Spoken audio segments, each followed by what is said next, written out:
Coming up, an aircraft that many call the most beautiful bomber ever to have flown, the B-47 Stratojet. The B-47 Stratojet. Manufacturer, Boeing Airplane Company.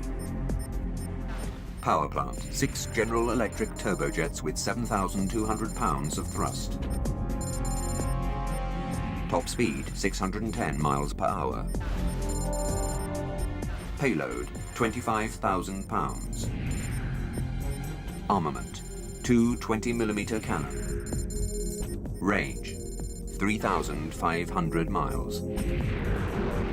When the Boeing B-47 Stratojet first took to the skies in 1947, few people in the U.S. Air Force, or even Boeing, were enthusiastic about the design.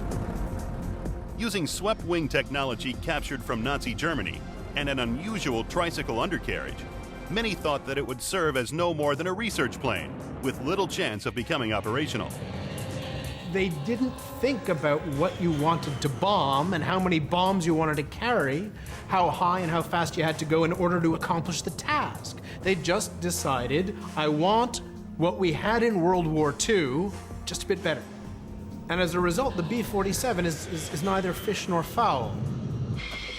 But by mid-1948, it became clear to the Air Force and Boeing executives that the airplane far surpassed all of its contemporaries with straight wings.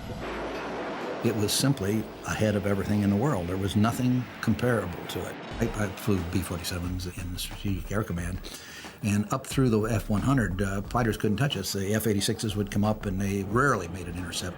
For a long period of time, the B-47 was an insurmountable threat to the Soviet Union.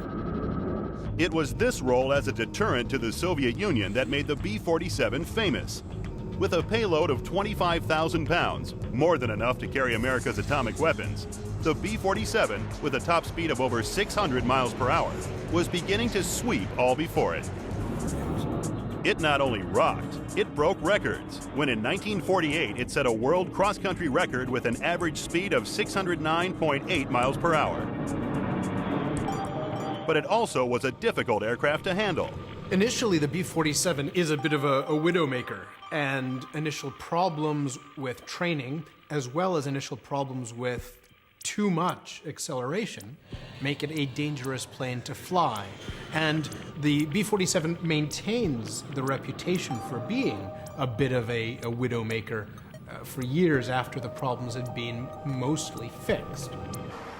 But once all the teething problems had been ironed out, the B-47 became the primary bomber for Strategic Air Command, and for the next 10 years was the first line of deterrence against any possible Soviet attack.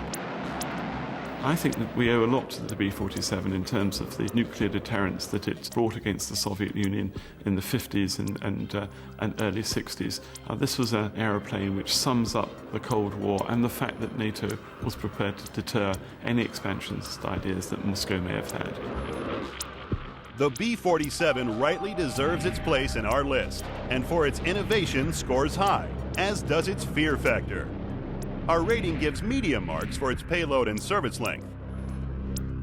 Defensive armament also lets it down, but only to 6th place in our best top 10 bombers.